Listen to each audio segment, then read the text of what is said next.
It's good to be back in Mesquite. I've been up here a few times, but I've not spoke to your group, and I'm so glad that Janice reached out, and I'm glad that you were having everybody, because a lot of these clubs, they only focus on one, and people don't get to see who else is running in the race. So I appreciate the opportunity. I'm going to tell you quickly a little bit about myself, and I have a ton to talk about. We'll probably not get through all of it, but I'll talk a little quick. I was born on the East Coast and grew up on the West Coast, and I grew up in a small country town in southern Oregon. We grew pretty much everything we ate. We had a huge garden, we had fruit trees. My sister and I were out there picking fruit, picking vegetables. We canned all summer long. We lived off of a dirt road. We had one of those black and white TVs with the rabbit ears, and the remote control was my sister and I. So we watched shows like Lawrence Welk, and we went to church. And back in the day, our schools, we said prayer before school. We said the Pledge of Allegiance, right? One nation under God. And we have gotten so far from that in this country. We need elected officials that are God-fearing people, so that we have a compass of where we're focused. And we have just destroyed Jesus and God in this country. And I'm sad about that. But I'm a woman of faith, and it means a lot to me. After Oregon, we moved to the Bay Area. We got a remote control, for real. We got a voice recorder, an answering machine, and we just thought, my goodness, California has everything. We didn't have anything in Oregon. But anyway, then I found my way to Santa Barbara. I went to college there, and I started working for a real estate developer for a part-time job while I was going to school. After I graduated, they had bought some land in Las Vegas, and they needed to open an office there. And I said, well, I'll go for 6 months, and then I'll go back to California and do what I was going to do. 30 years later, still in Las Vegas, still in real estate, and I have always loved the real estate business, and I love the people, because every deal is different. I learned something on every deal. And I just love that, and that's what makes this, being a political candidate, and this whole experience great, because I get to meet so many people on the campaign trail, and that's what it's about. It's about we the people. So I got my broker's license in my late 20s, gosh. I started my own company 19 years ago. And I have 2 kids. They are 19 and 22. They are on the back side of that handout that you have. My son serves the country, and he intends to go infantry after he graduates. He wants to be a Green Beret. So my kids are very successful. They graduated with honors. They were athletes. They are Christians, and they are Republicans. And they are my greatest achievement and success. And even if I were president of the United States, they would still be my greatest success. But I got into politics in 2020 when COVID hit. Everything they did to us was un-American. And I didn't recognize the country I was living in. So I thought, you know what? I've got to jump in and do something about it, because I'm a fighter. I'm strong. I have the stamina. And God gave me a servant's heart. And we don't have public servants in Congress. They are not serving us. They forgot the servant part. They are serving themselves. So I jumped into politics. I had a podcast. I supported a ton of candidates. I joined every club that I could find, and I got super involved. I wanted to learn. I was planning for this run. This is my first time ever running for office. And I just think it's very important that we get people in office who are not establishment candidates, who are not bought and paid for. We need people that are Nevadans, because we have way too many carpetbaggers that come into our state and they're looking for a seat, and they're, again, serving themselves. So I have been here over 30 years. I have a vested interest in this state. I have a dog in the fight. And I want to represent we the people for the right reasons. So I mentioned children. Children, veterans, accountability, national security. That's at the top. And I have a whole slew of things to talk about with you, but the children, I start with them because they are the future of our country. If we do not step in and save our children, who's going to take care of us? We see what they're doing. They're indoctrinating our kids with this gender confusion ideology. They are putting pornographic books in front of our kids. They are putting biological boys in our girls' sport programs and private spaces. With me, I would not allow any federal dollars to go to schools who do teach CRT, who put boys in girls' locker rooms, bathrooms, who have vax mandates, mask mandates, because all of that was unconstitutional. They don't get to tell us what to do. They don't get to tell us you have to give an experimental drug to your children. This was not a vaccine. It was an experimental drug. Amen. Right? They just called it a vaccine. And they just snowed everybody. And people are going, I couldn't believe how many people went along with this. So, and they still do, you still see the people driving in their cars by themselves, right? Or walking down the street by themselves. So, I promise you this, I will never, and you can take this to the bank, never vote or support mandates, mask mandates, vax mandates, no lockdowns, none of that. Anything that they did to us during COVID, I will not support any of that. I will not go along with that, ever. So we need to protect our kids from all of that. Veterans. I saw how many of you raised your hands when David asked how many veterans. Thank you for your service. And I put veterans next to children because they have sacrificed for our country. My son now serves the country. My brother-in-law is a retired Green Beret. My kid's father is a retired lieutenant colonel in the Air Force, served 25 years. And more so than any other group that calls me, because my cell phone number is on the back of those handouts. My cell phone number is on my website. I am the most accessible candidate out there. I want people to call me. I put it on social media for people to call me. And they do. But it's mostly veterans. And they tell me all the issues they have in the VA. How long it takes to get appointments. There's not enough mental health providers, right? They don't get calls back for days, weeks sometimes. The VA disability process to apply for disability is so cumbersome. You have to hire people to help you get through that. There's so many things.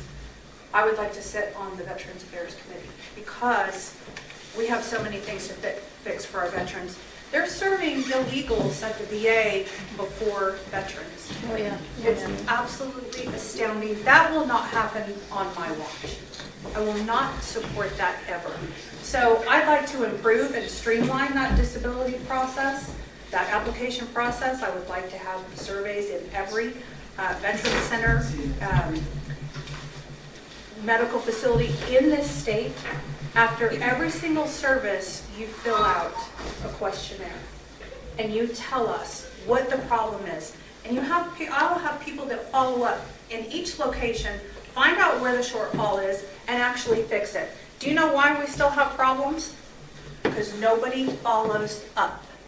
No one follows up, right? In my business, in my real estate business, if I didn't follow up with my clients, if I didn't call them back, I'd have no business. Well, you got to deal with the civil service rules there. You know, it's a mess. That's all right.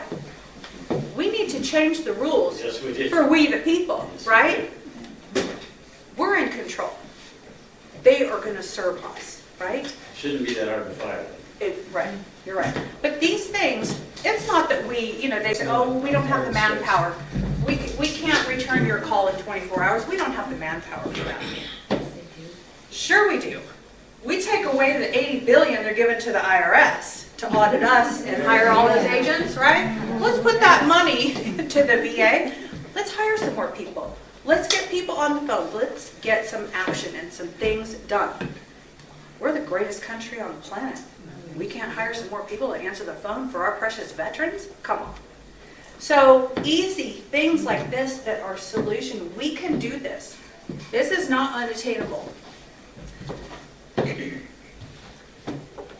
National security.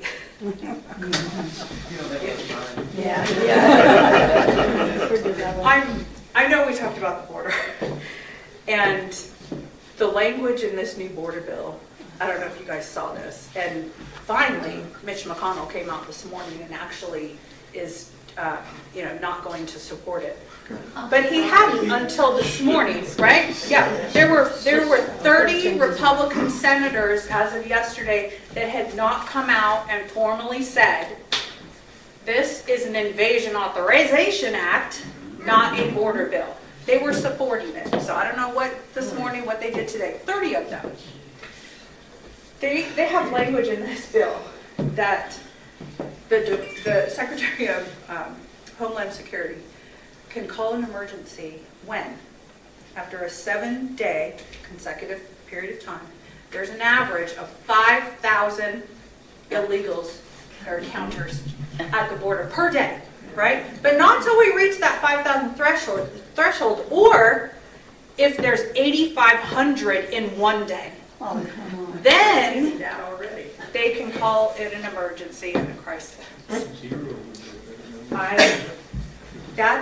These people that are in Washington that are putting these bills together, and that's okay, and these people don't even read the bill. They don't read the bill at all. Schumer was pushing this and doesn't want people to read it. This is why we should have the single issue legislation, because these bills are thousands of pages long. Absolutely ridiculous. Why can't we do single issue? We can. We can. We're we the people. We're in charge. We can do it. It's just that people won't stand up in Congress. So anyway, the border. We need to finish the wall, obviously. When President Trump left office, we had plenty of money sitting there to finish the wall. Where's that money? Probably in Ukraine. Yeah, good answer. Yeah. It's a shame. So, yeah, we need to finish the wall. We need to encourage every single state to bring their National Guard troops, and we line them across the border to protect our country. That's what we do. And the fact that they are going against Texas, when Texas is standing strong, standing firm for the entire country, is an absolute disgrace. I call it treason. He needs to be impeached and tried for treason. That's how I feel about it, and I've been saying that for a long time. These people have supported an invasion into our country. It's an absolute invasion. So they're violating the Constitution, Article 4, Section 4, the Invasion Clause. It's absolutely against the Constitution. So we need to, after we get the wall finished, we close the border, have only legal immigration, and we deport the millions that have come across the last 3 years. They can go back to Mexico. And China. And every other country. No, everyone, they all need to be deported. Remaining Mexico needs to come back. That was working under President Trump. Yes? The trafficking, the fentanyl. We know what is happening there. These poor kids. I started a nonprofit a couple of years ago, and I've been involved in children's charities for decades. One in particular that rescues trafficked children from all over the world. And they've been around over 25 years. And in fact, a congresswoman, after she lost her Senate race in the state of Washington, she came back and started this organization. And I supported them for years, and it really motivated me and inspired me to start my own, to help children, hungry children, trafficked children in the Las Vegas Valley. And someday I intend to have a facility there and one in every state in this country to help kids. Now I'm in the political arena. So as far as trafficking goes, I would like to get appropriate amount of funds to actually fight this $150 billion industry. There's an estimated 2 million children that are being held as sex slaves in our country. An estimated 6 to 8 million across the world. These are kids. These are 2-year-olds. These are 5-year-olds, 10-year-olds that are being used every single day, multiple times. And our government and our elected officials sit there and they send hundreds of millions of dollars to the Middle East for gender studies instead of saving our children. That's because they're in on it. I intend to change that because somebody needs to be the voice for these children. They're innocent. Accountability. There is hardly any accountability in Washington. We see the few fighters that are there. We know there's ones that are standing up for us. And they're being courageous. But there is no accountability. We have a 2-tier justice system. We have a corrupt FBI and DOJ, among other 3-letter agencies. We need to audit our federal government, right? And where's all this money going? There is so much waste. So instead of them auditing us, let's audit them. Why can't we do that? We can. All this money going to Ukraine, it's audited. Where'd it go? Who has it? It's funny, Zelensky is buying homes in Israel, right? Everybody read that? His mom got a home. I mean, the things that we heard. All the politicians in Washington, they're lining their pockets too. How many? Who? All of this. There's no accountability. So we need to send people to Washington who are actually going to be accountable to you, we the people. So we have to look at candidates. There's about 10 of us in this race. There's a lot of people in this race. If you boil down every single candidate and you look at their motivation for running, you look at their background, do they have roots in Nevada? Are they a Nevadan or are they a carpetbagger? Are they a perennial candidate? Do they keep running, losing because they're so desperate to have a seat? Are they owned? The front runner in this race with the most money, guess what? He's owned by Mitch McConnell. Who likes Mitch McConnell? Not one person, for the record, raised their hand in this room. Everywhere I go in this state, it's the same answer. So when you have a candidate that is backed by Mitch McConnell, of course they're going to get all the money in the world. But guess what? When they go to Washington, that vote is going to be a Mitch McConnell vote. It's not going to be a we the people vote. It's going to be a we the government vote. So until Nevadans stand up and say, you know what? We're not going with the establishment candidate. We're not going with the one we're being told to choose. Mitch is telling us to choose. When I was in D.C. last May, I sat with the NRSC. Steve Daines is the chair of the NRSC. He refused to meet with me. They had already chosen Sam Brown months before that as their candidate. So that was very clear when I was there. So not only am I fighting big dollar donors, I'm fighting the establishment. I'm fighting people in our own party that are part of the establishment. They want control and they want the power. They want their candidate to toe the line of narrative for them. So I say to Nevada, we keep losing. We see what their strategy has been, right? We've seen what they've done over the years, and we keep losing. So until we stand up and do something different, we're going to keep losing. We need a fresh face. We need a political outsider. We need somebody with roots. I'll get to you in just a second. We need somebody with roots in Nevada that has a dog in the fight that's going to fight for we, the people. That is me. Also, we have to look at strategy as far as the general election. The Democrats are going to run on abortion. We've already seen that in the midterms, right? I've been saying this forever. And what are they talking about? Oh, they're scaring all these women across the country. They're going to take your abortions away. They're taking women's rights and all this. I see it all the time. They're not doing that here in Nevada. It's protected, by law in Nevada, but they're still running on that. You put all of the guys in this race against Jackie Rosen and have them debate abortion. It's not going to fly, guys. It's not going to fly. You put me next to her to debate, someone who's been here, I talk about abortion a lot. In fact, at the debates we had in Reno, all the papers picked up what I said about abortion over everything. I mean, it was incredible. They focused on that one thing. But unfortunately, that's what they are going to run on. We have to pay attention to that. Even though we don't like it, even though it's protected by law, they still lie and they still make up all this stuff. Right. And they put fear in people. That gets people to the ballot box. That's what gets them to vote. We have to have an answer. We have to have someone who's going to be able to defeat Jackie on that subject, among many others. But they're putting that at the top of the list. No one's paying attention. We lost our shorts in 22 because of abortion, right? It was a disgrace. There's no reason for that. We got to get the right candidate through the primary who's going to stand up to you and be able to beat the incumbent.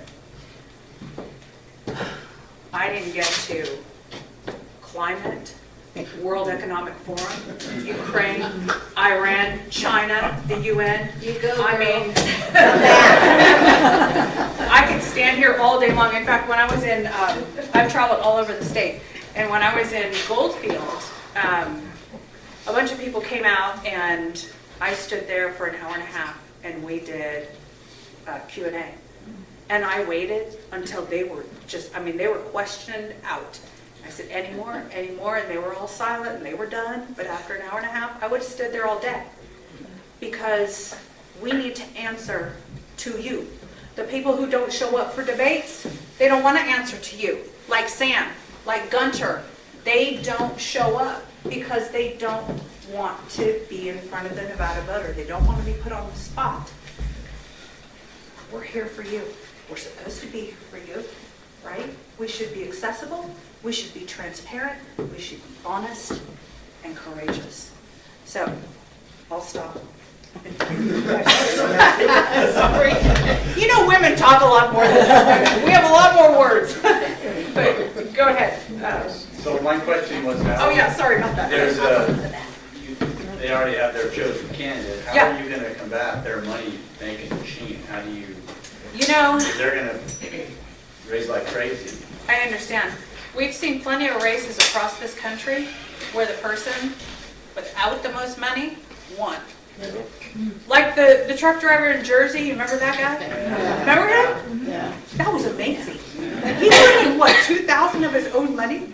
Or $4,000, whatever it was. It was a very small amount. Took out a 15-year incumbent Democrat in Jersey.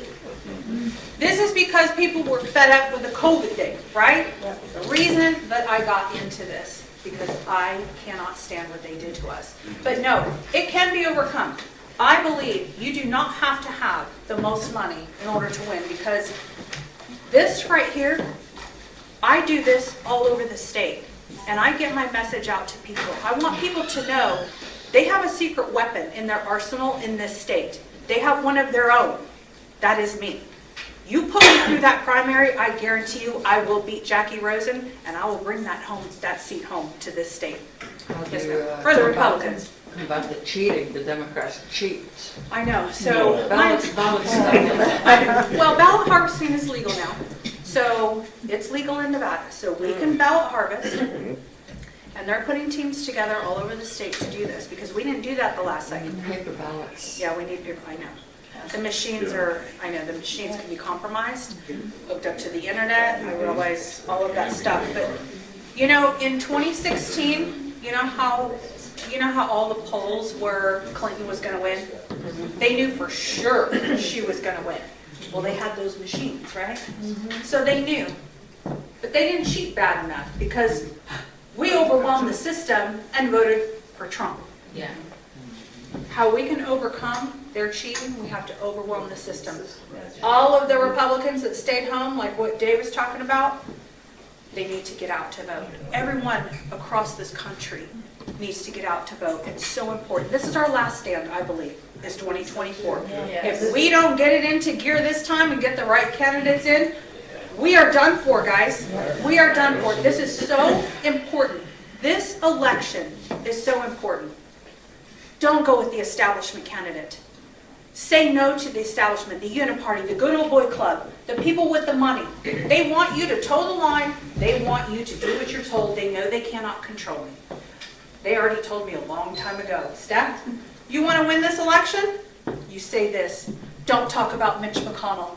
Don't talk about this. They gave me a whole thing and I said, absolutely not. I will not toe the line of these people. I will not bow to corruption. I will not bow to the establishment. Amen. Yes, sir. Yeah, now, what I don't like, what they're doing is like, we talk about climate, but also they throw in their jamming EVs on our throats about, okay, Right. everyone's gotta have an electric vehicle, we're taking away your gas stove. So, as, the media being a propaganda mouthpiece for the Democrats, if someone, like if you're running against your opponent and they say, well, electric vehicles are what's gonna be the thing of the future, show a clip of what happened in Chicago 3 weeks ago. I'm from there, my brother still was back there, but everybody that had an electric vehicle froze. Even though they had a full charge the night before, they woke up in the morning and they were dead. When they went to a charging station couldn't work in the freezing cold. So, Isn't that something? Yeah. so it's that when I hear of they want to push EVs on our throats and take away everything else. Yeah. I would just like to see a candidate just say, oh, well, here, look at this. And it'd be just to show the people out there, this is what they're trying to sell you.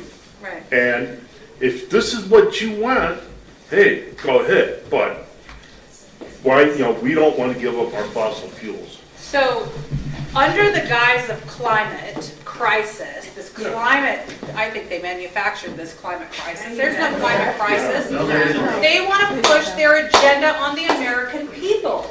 They want full control over us. Guess what? We all go to EVs, right? Not that the grid can even handle that, but whatever. They didn't plan for the infrastructure first. They just want us all on EVs because they can turn off the power. They can control us. We wouldn't be going anywhere, right? That's probably the plan. Exactly. Of course it's the plan. Everything it is the plan. Everything that they're doing is centered around control. The World Economic Forum, the social credit system coming, the Fed won. Now with the digital currency, they want everybody on. It's all set up. It's out there. It's already out there. It's in over 100 banks. You can opt in. Guess what? Someday, you won't be able to opt in. They're going to force you in because they will be able to turn off your buying power because they're going to take cash away, right? This is what's happening. People, they say, oh, that's a conspiracy theory. No, it's not. It's already implemented. So if you want a senator and someone who knows about all of this, who's going to fight back on all of this stuff and not promote any of this, and is going to promote our liberties and our freedoms and not control, vote for me. Because I will stand for you. We are people.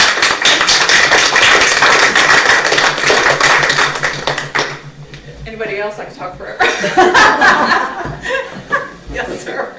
So after 18 years in Washington, D.C. as a civil servant, and I did fire 5 of my employees, by the way, so it's not impossible to do. At one point, my business card read Executive Office of the President, Presidential Personnel of the White House. So I've been sitting here listening to David and you, and I asked him a question about what's your strategy to win. So I liked what he said about you got to counteract in simple terms for the guy sitting in the apartment over here that doesn't come to this meeting but may see the commercial on TV where the commercial said, the lady says, I could get an abortion until President Trump overturned Roe versus Wade. blatant lie, right on TV. Right. But the guy over here, the girl over here in the That's all they do is apartments, sell they watch believe TV, that, yeah. right? So that's why I was listening for the simple commercials, rebuttals, what you would say or how you would present yourself. And, you know, it was great what you said, but I liked Governor Youngkin's commercials. He did two things, right? He hit on the economy and he hit on education. That was it. All of his commercials were about that, turned their blue state red, at least in the governor's office. I thought that was perfect strategy. So, you know, Prove the thought. that's where both you kind of need to go, in my opinion, from where I used to sit. As far as abortion goes, if you guys pull up the debate, did anybody see the debate on redmove.org we had in Reno, the U.S. Senate debates? No. I would encourage you to get on redmove.org and look up that Senate debate. And my answer to abortion in that debate, we all gave an answer. They lied. First thing I said is all those commercials were an absolute lie. The way we get the word out is people like you, multiplied times thousands. People like you. You guys go to your neighborhoods, just like Dave said. We have to spread the word. And that is the only way that this is going to be successful. I am a grassroots candidate. I am a new candidate. People in this race, they have run multiple times and lost multiple times. No one in this race has held office except for one person, and that was an assembly seat here. I encourage everybody, get on my social media, share my stuff if you're on social media, make phone calls, sign up to volunteer, take my yard signs home, take my literature home, canvass your neighborhood. I will come to your neighborhood for a meet and greet, organize a fundraiser, donate. There are so many ways to be involved, so many ways to get the word out. And until we as Nevadans stand up for our state and say no, establishment, we're not putting your candidate through. We're not going to go do this over and over again, because if we keep losing, we're going to do something different. We're going to have Stephanie Phillips stand up for us because she is one of our own. She is going to fight for us.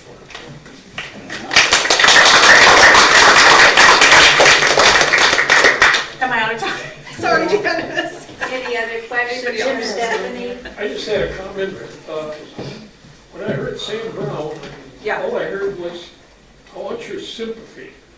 I mean, yes, he served. That's all I hear too. But he never told us what he stands for, or what he's going to do. Well, that's everybody says that going around the state. And, you know, I don't usually bring him up. The reason I bring him up is because Mitch McConnell owns him.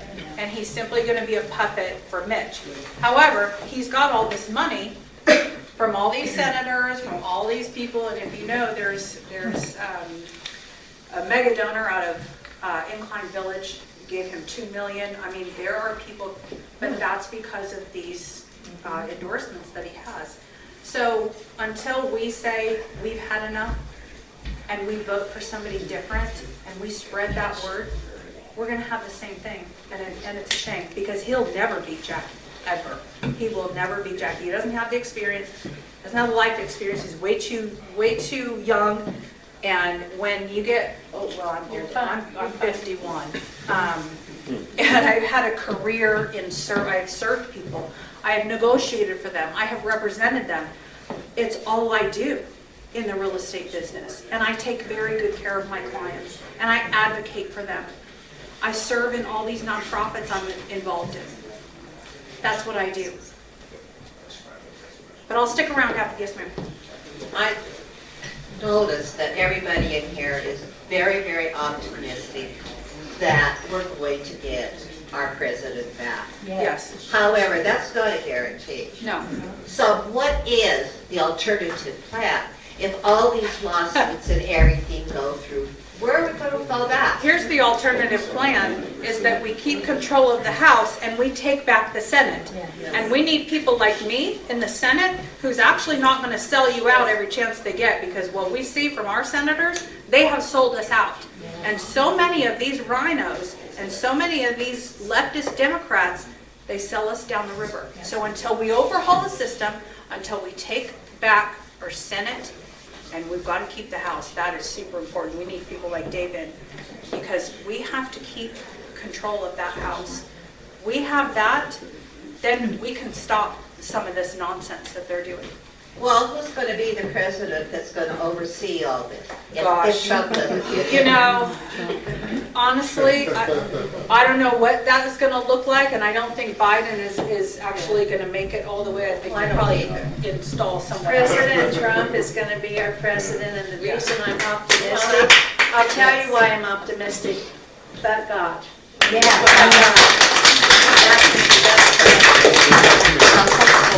I'm optimistic.